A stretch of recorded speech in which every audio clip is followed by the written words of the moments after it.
Good evening, everyone, and welcome. I'm Tammy Haddad, founder of the Washington AI Network.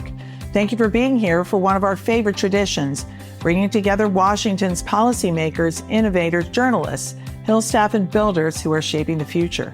Tonight, we're doing something special. We're giving you a first look at CES 2026, the world's most powerful technology event. And this year, CES arrives with even more to watch for Washington, including new platforms like CES Foundry, which is bringing fresh energy around AI, blockchain, quantum, and next-generation innovation. CES matters to this town more than ever. AI competitiveness, supply chain resilience, national security, and technological leadership are no longer separate conversations. They're one story. And CES is where that story plays out on a global stage. We are very lucky to have the two people steering that vision with us tonight. Gary Shapiro, CEO and Vice Chair of the Consumer Technology Association, and Kinsey Fabrizio, President of the Consumer Technology Association. So settle in, grab a drink, and let's talk about what CES 2026 means for Washington, for the industry, for the future we're all building. Gary and Kinsey, welcome. Okay, Gary, I want to start with you. What's new at CES this year? Just about everything is new because every year it's reinvented. There's a lot of focus on investors because a lot of people are trying to raise money. We have a special area called Eureka Park that's startups from around the world. We'll have over 1,000 different startups. We subsidize that because we believe that everyone should have the opportunity to expose themselves to important people like journalists in this audience and others. But in terms of categories, Kinsey will tell you about the Foundry and everything going on there shortly, but definitely robotics, as well as 1,200 speakers, including some major keynoters and speakers. And we have a great company. LG is exhibiting. They have one of the nicest exhibits ever. MoonPay's here. General Catalyst, the CEO of General Catalyst, Montanaghi, is going to be there. And of course, we have a lot of people, not only from Washington, but literally from government capitals around the world. Kinsey and I have been to Asia twice already in the last few months, and Europe several times. We've split it up around the country, and the reaction to CES is off the charts. We thought, honestly, with tariffs and everything else, it would be a little less exciting, but what's more exciting is the enthusiasm that people have, because in a time of great change and great crisis, they want to come together. And what are they looking for? I mean, is there something they're looking for, like an NVIDIA chip or something like that, or what? Well, people come with different plans about what they want. Obviously, journalists want stories. They want relationships. You could do a lot online, obviously, but unless you're with someone, you have to figure out whether you could trust them, whether you could be with them, how you feel about them. Investors are looking for investment opportunities. Some companies that are exhibiting are looking for investment or media coverage. But what's really interesting, a lot of the exhibitors are looking for each other. You know, with several thousand exhibitors, you don't know what you're looking for because you're also going to discover things that you never knew about.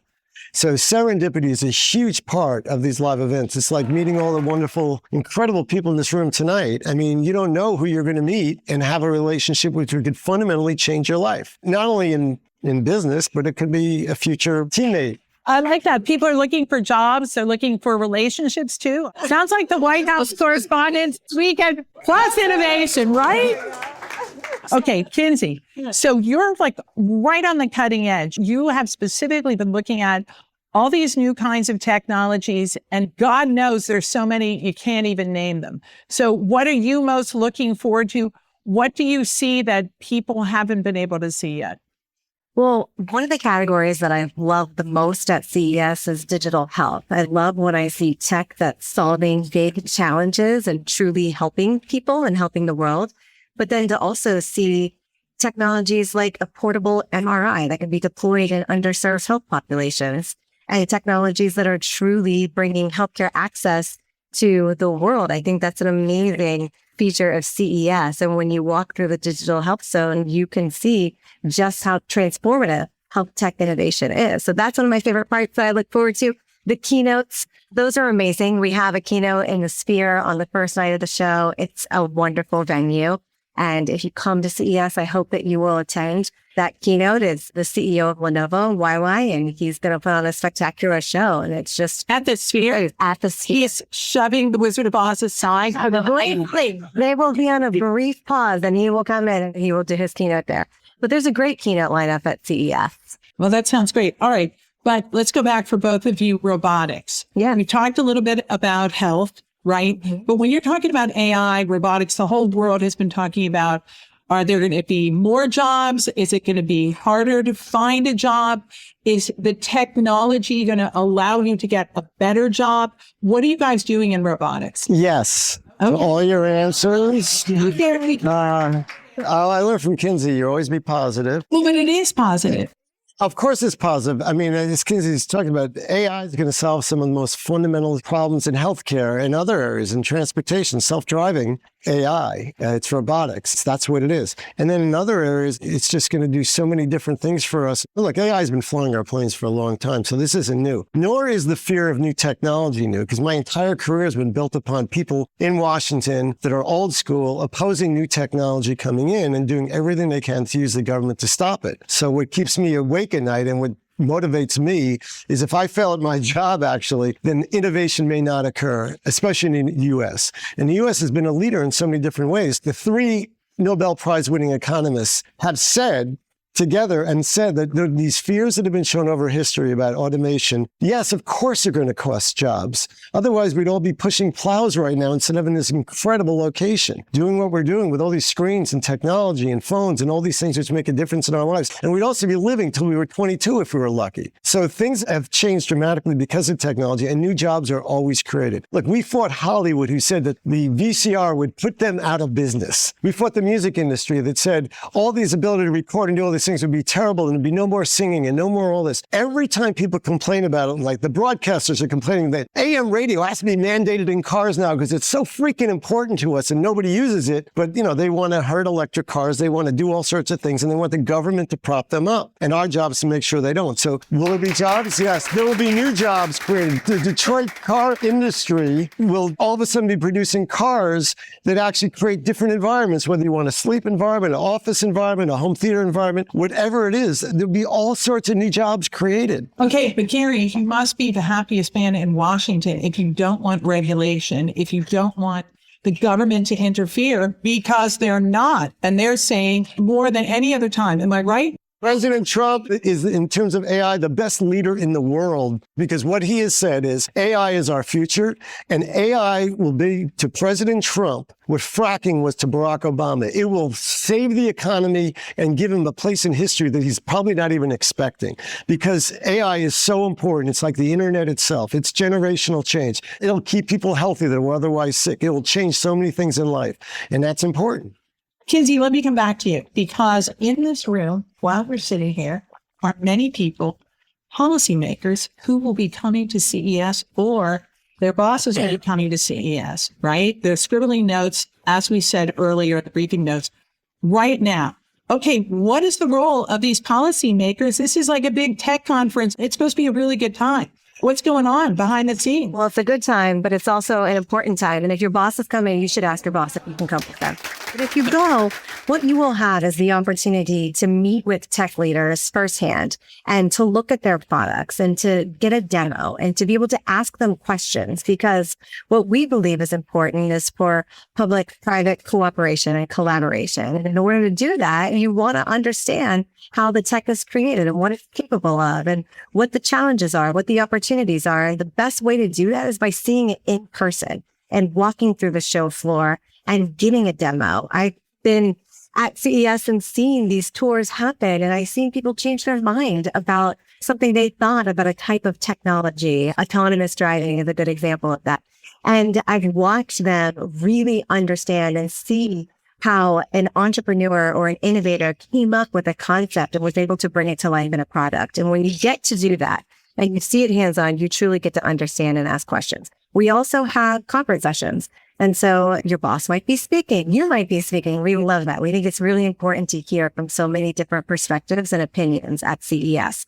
So during our Innovation Policy Summit, we have our government leaders and we have tech companies, and they come together and they talk about key important issues. And it's an amazing opportunity. It's very important to us to have this community at CES. We believe seeing is believing. We think education is extremely important. And even though we do lobby the other 361 days of the year, we spend a lot of time on the Hill. We think it's the best field trip ever. And we would be honored when you come. Yeah.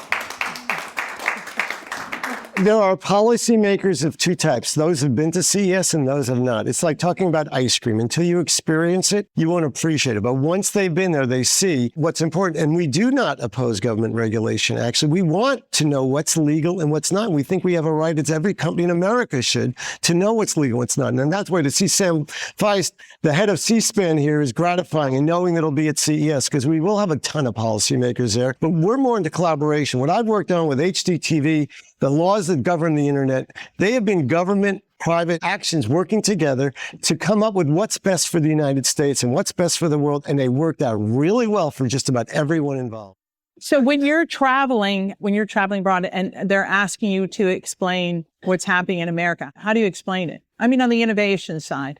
Yeah, well, we talk about how exciting our companies are, and our member companies are a North American-based trade association. The majority of our companies are based in the U.S., and you have to have a U.S. headquarters. And so we talk about that, and we talk about the amazing innovations coming from tech companies. We talk about the big companies, of course, because they're our members, but we spend a lot of time talking about the smaller companies and the small to medium-sized companies. 80% of our member companies at CTA are actually small to mid-sized companies.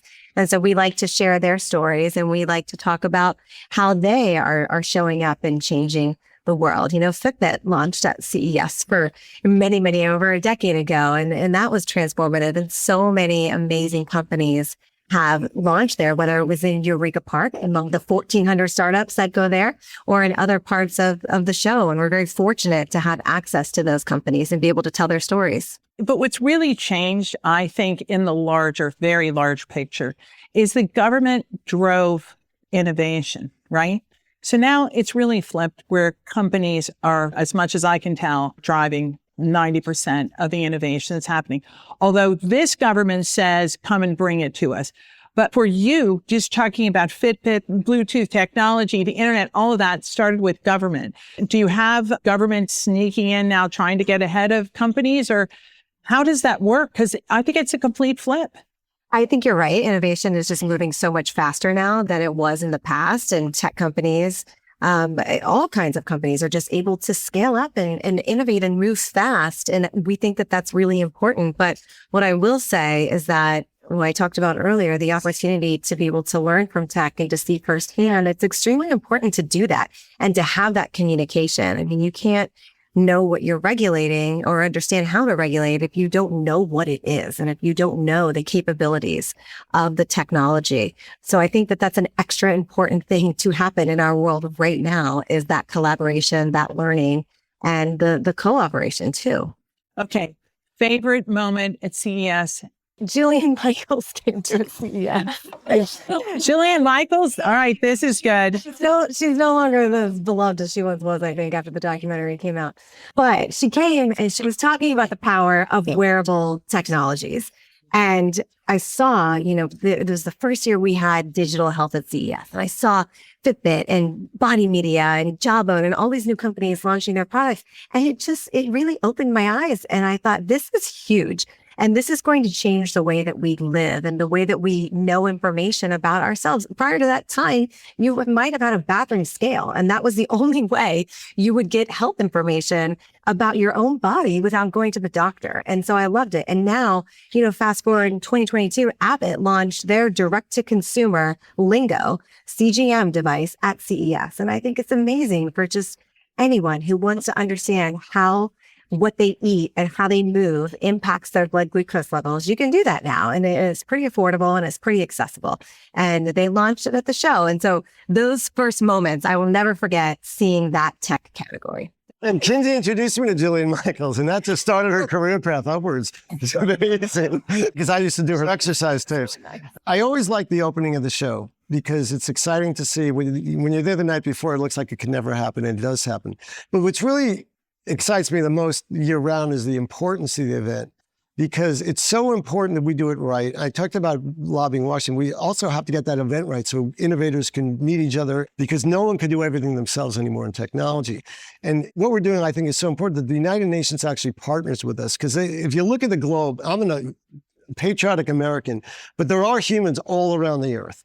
And they are, according to the UN, they have fundamental human securities. They have the right to healthcare. They have the right to food. They have the right to clean air and clean water and community. And they actually approached us and said, will you partner with us and promote all these things? Because you're doing it all. You're showing agriculture stuff from John Deere and Caterpillar, which is not only getting more crops, but saving fertilizer and seed and water, and it uses the internet and all these other things. And healthcare is just, it's fundamentally going to change the world. 10 or 20 years from now, probably a large portion of people that are dying from something today will not be dying from it because we'll know so much that we can't do otherwise. And in transportation, the same thing. 40,000 people losing their lives each year. 2 million people being hospitalized. If we can get self-driving right, we will saving people going to the hospital. We've all lost people that we won't have to lose in the future. So what we're doing to me is really important. And that's my favorite moment. My worst moment is like 2 minutes after the show ends, all of a sudden, everything starts coming down. And it's like, oh, it's sad. It is sad. But it's like a final exam. Then we move on to the next one. Okay.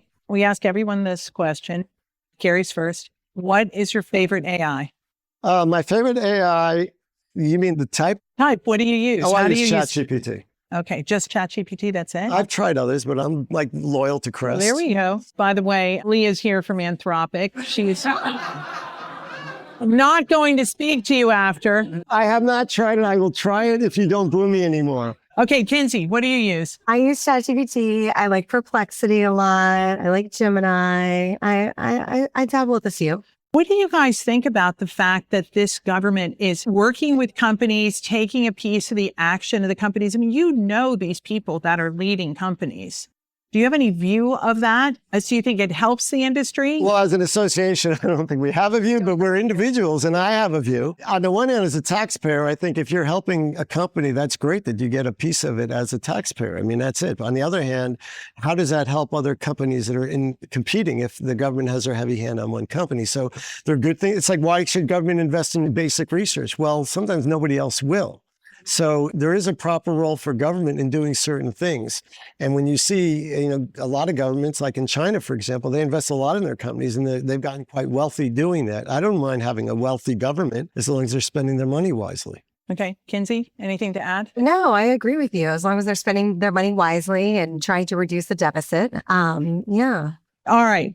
What is your favorite prompt? Kinsey, I'm going to let you go first. Okay. What's your go-to? What's been most successful? What do you like? Well, I asked ChatGPT what I ask it the most, and it told me, you typically ask me to take complicated weekly activities for your children and put them into a readable table or calendar. And I do that every single Sunday night to help plan out the week for me and my husband, because there's too many activities and it's just so much. And AI has helped that tremendously. At work, we have an AI system that we use internally, and usually I'm searching up historical information.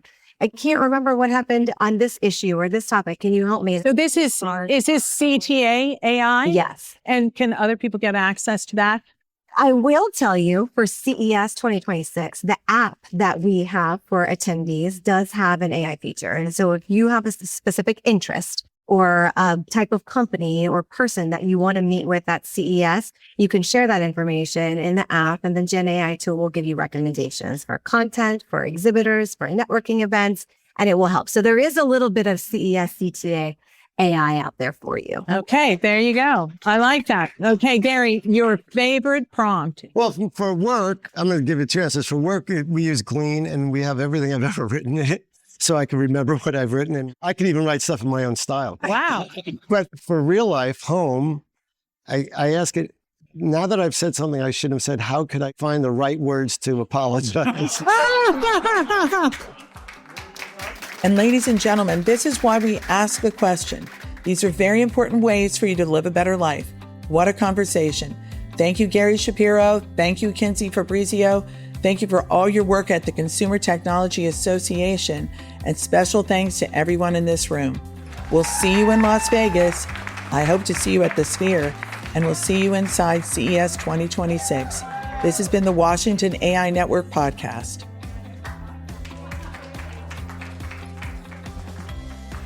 Thank you for listening to the Washington AI Network podcast. Be sure to subscribe and join the conversation.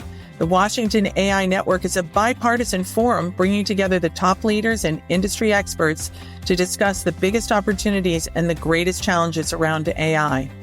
The Washington AI Network podcast is produced and recorded by Haddad Media. Thanks for listening.